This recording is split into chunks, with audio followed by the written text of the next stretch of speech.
走！不愧谭云下。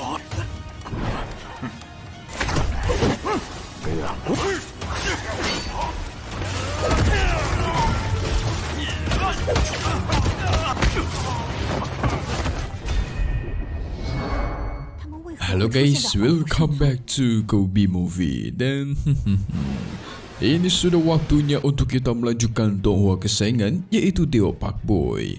Yes. Nah, di part 274 hari ini Tanya bakal masuk ke dalam markas utama musuh dan bertemu sama si Fang Changhai, ketua penegak hukum di Gerbang Peri guys. Nah lo, kira-kira apa yang bakal terjadi nanti? Apa bakal terjadi pertarungan sengit lagi? So maka dari itu kita review sedikit dulu untuk part kemarin, di mana kita semua sudah melihat Tanya akhirnya mendatangi Pavilion Tongtian. Dia sengaja ingin menukarkan batu spiritual sebanyak mungkin supaya dia bisa menemui manajer langsung yang bernama Wan Shetong.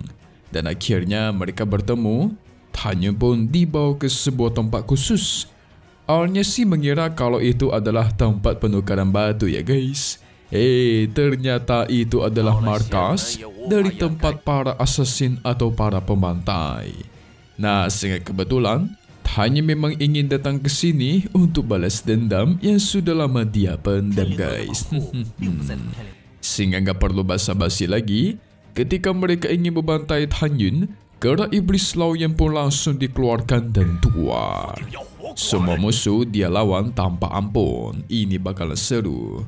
Untuk sekarang memang kera iblis itu selalu dipanggil keluar dalam membantu Tanyun bertarung guys. Gak herannya, soalnya bisa dibilang lawannya itu rananya tinggi-tinggi guys. Walaupun sebenarnya Tanyun bisa melawan mereka, tetapi itu membutuhkan usaha yang lebih dan bakal terjadi pertarungan besar. Jadi akankah lebih baik serahkan kepada sang ahlinya yang tidak lain adalah kera sakti Laoyan. Hehe, mantap. So maka dari itu kita masuk ke intro ya guys. Hehehe. 区区神魂境6重，通灵大人，杀了他！ Kera iblis Laoyan mengamuk. Dia melawan semua assassin tanpa pantang mundur. Semuanya dipukul dengan tongkat sakti sampai lumpuh. Pertarungan terus terjadi dengan begitu hebat.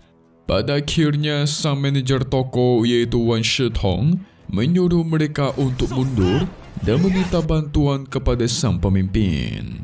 Tentu tidak dibiarkan oleh sang kera iblis.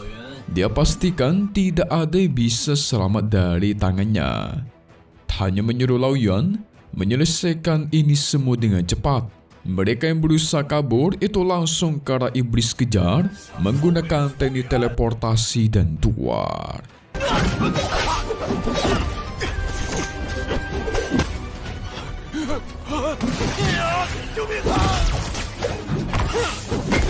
Satu persatu dia pukul sampai jadi abu. Wan Shetong mencoba membantai Tanyun karena dialah pemilik sang kera iblis, tetapi sayang itu semua percuma saja. Dia bahkan tidak bisa menyentuh Tanyun di bawah perlindungan sang kera iblis.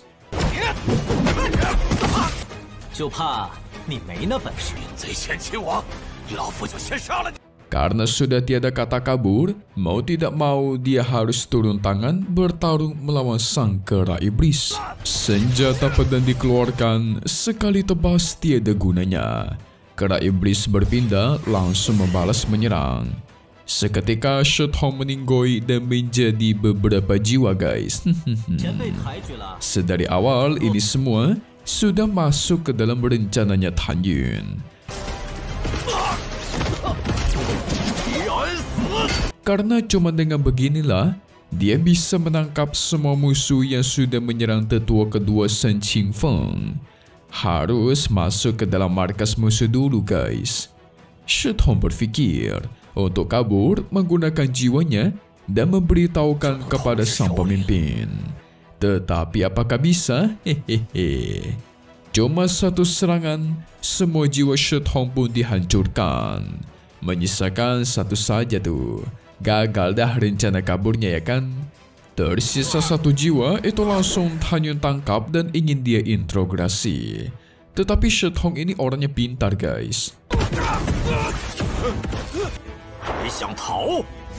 Demi merahasiakan informasi begitu penting, dia meledakkan jiwanya sendiri membuat Tan Yun itu gagal menginterogasi dirinya. Gak ada pilihan, hanya memerintahkan Lao Yuan untuk mencari musuh lain yang masih hidup. Cari dan tangkap lalu diinterogasi. Pasti ada yang bisa mereka cari tahu nih. Nah, ini yang kalian tunggu-tunggu guys. Tato sang singa emas akhirnya dikeluarkan. Dia disuruh untuk menetap di sini. Jikalau ada musuh yang datang, maka segera tangkap dan biarkan hidup-hidup. Nanti Tan Yun akan berkeliling mencari informasi lain. Tidak lama dari itu, Tan Yun pun sampai ke pintu aula utama lantai 6 yang sedang terkunci. Di sana sangat mencurigakan karena tidak ada orang sama sekali. Kera iblis langsung membuka pintu di sana dan keluar. Buset, ini mah gudang harta karun guys. Banyak sekali batu spiritual. Satu cincin penyimpanan gak bakal cukup menyimpan ini semua. Batu spiritual sebanyak ini sangatlah cukup untuk membuka pagoda ronda waktu selama puluhan tahun guys. Mantap. Langsung Tan Yun hisap semuanya. Total yang diambil ada 23 juta batu spiritual kelas terbaik, 1,8 miliar kelas tertinggi, dan 320 miliar tingkat biasa. Buset, sebanyak ini mak gak perlu kerja lagi sampai tua guys. Cukup ngongkang kaki minum teh sehari-hari ya enggak? Hahaha. Nikmatin hidup ya kan? Hanya membuka pintu keluar dan dia paham. Ternyata susunan teleportasi milik Pavilion Tongtian itu bisa langsung mencapai ke gerbang peri. Soalnya di sini dekat dengan lembah-lembah dari divisi gerbang peri guys.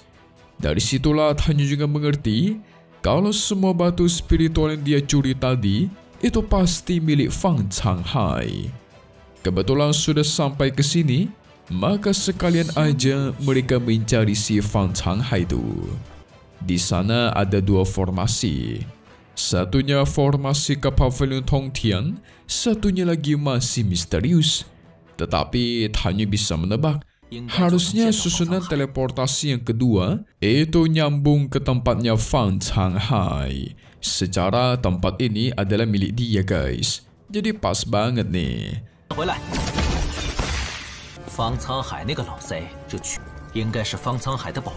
Balas dendam bakal dilancarkan. Sebelum Tan Yun pergi, dia menggunakan api Hongmeng untuk membakar semua jejak pembantaian yang ada di sana. Ya, dengan tujuan supaya tidak ketahuan ya guys. Baru setelah itu, Tan Yun masuk ke dalam susunan teleportasi kedua. Baru dia sampai, Tan Yun menguping ada suara pembicaraan orang-orang yang sedang marah besar.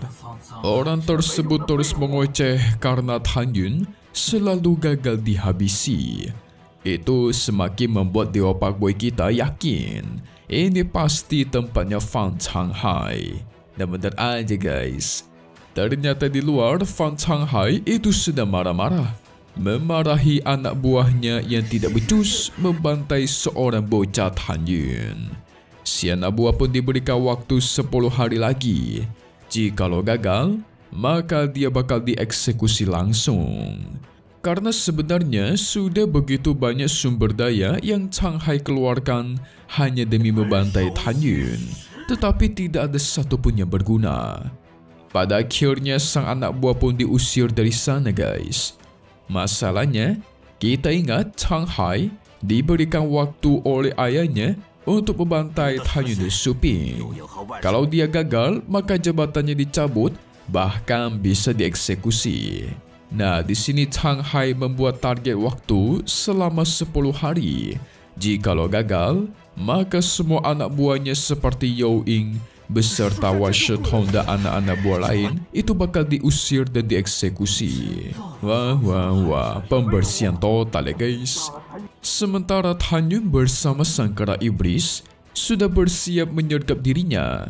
Ini merupakan misi penangkapan, bukanlah pembantaian. Jadi mereka harus berhati-hati nih. Ketika Chang Hai masuk ke dalam, dia langsung diancam dan ditangkap oleh Lao Yuan. Bingungnya, kenapa bisa ada si bocah di sini ya? Chang Hai pun langsung melawan dengan pedangnya guys. Tetapi soal bertarung one by one,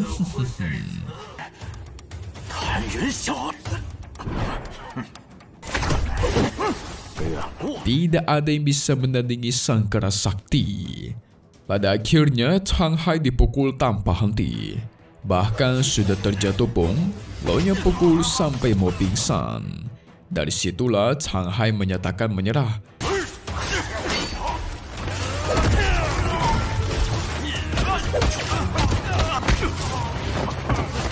Terus memohon agar diampuni. Pak Tua, kita sudah lama tidak bertemu ya, balas Tanyun. Dia pun membahas perbuatan Chang Hai yang tidak tahu malu. Cucunya waktu itu sudah dibantai tetapi masih saja berani berulah sampai membahayakan hidup tetua kedua dan Shen Suping. Dendam ini harus dibalaskan dong, bahkan 100 kali lipat. Segera Tanyun mengeluarkan pedangnya dan tuar. Satu tebasan auto meninggoy ini Chang Hai nih. Lah memang kira mau ditangkap guys. Ternyata dibantai juga ujung-ujungnya ya. Tapi tenang, masih ada jiwanya ya kan. Kira-kira informasi apa yang Tanyun dapatkan dari Fan Chang Hai nanti? So mari kita lihat di part 275 episode 296-nya nanti. Oke. Langsung saja nanti, setelah membantai Chang Hai, jiwanya bakal Tanyun tangkap. Chang Hai masih sempat-sempatnya mengancam ayahnya akan membalaskan dendam ini di masa depan. Jadi cepat atau lambat Tanyun bakal diincar dan dibantai habis. Ya, dia Pak Boy kita mah gak peduli ya guys. Pada akhirnya jiwa Chang Hai dihancurkan dan tuar. Setelah itu Tanyun bakal kembali menemui sisian Earth. Di sini Tanyun memberitahukan informasi soal Fan Chang Hai beserta para anak buahnya yang sudah Pak Boy bantai. Tetapi ini ngomongnya dekat banget ya guys. Sampai membuat Sian Earth tersipu malu, merah mukanya nih. Hehe. So, seperti biasa, update lagi nanti untuk part 275 episode 296 yang kalian tunggu-tunggu, tentunya di hari Jumat. Dan seperti biasa, di sore hari ya guys. Thank you buat guys semua yang nonton dan selalu support channel Mimin. Semoga kalian semua sehat selalu. Mimin pamit undur diri dulu. Kita bakal ketemu lagi di video-video selanjutnya. Oke kalau gitu, see you guys.